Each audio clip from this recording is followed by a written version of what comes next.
यो किन किन दोस्तों को आपत्ति लगानी है, कितने कितने नंबर वालों को आपत्ति लगानी है देखो। और उसके अलावा आपत्ति लगाने के बाद देखो साथियों कितने नंबर आपके बढ़ जाएंगे, ठीक है ना। देखो दोस्तों, आप यहाँ पे देख पा रहे हैं, यदि आपके इतने नंबर आ रहे हैं, यदि इससे भी एक दो ऊपर नीचे नंबर हैं तो क्या आपको आपत्ति लगानी है या नहीं है, ठीक है ना। देखो दोस्तों, मेरा काम ये होता है, मेरे कोई भी भाई बहन है मेरे इस चैनल के माध्यम से जो भी हज़ारों साथी जुड़े हैं उनको क्या है भाई, ये राइट इन्फॉर्मेशन सही समय पे पहुंचाना कि एक नंबर भी साथियों आपके भाग को बदल सकता है।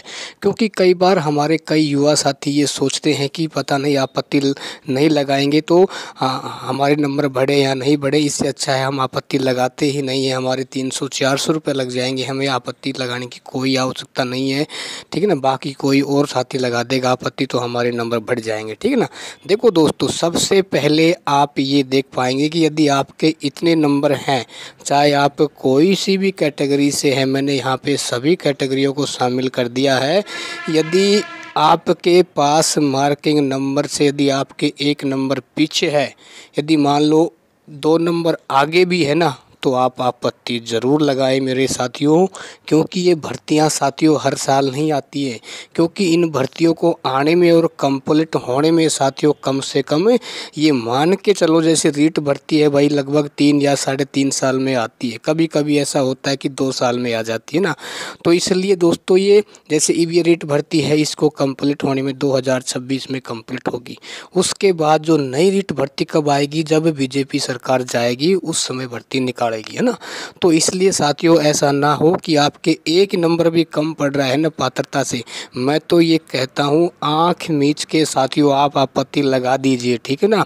क्योंकि आपत्ति लगाओगे तो मेरा ये मानना है आपको निश्चित तौर से साथियों फ़ायदा देखने को मिल सकता है। क्योंकि आपने पहले भी देखा होगा काफ़ी भर्तियों में जो स्टूडेंट आपत्ति लगाते हैं उनके नंबरों में कुछ ना कुछ बढ़ोतरी होती है।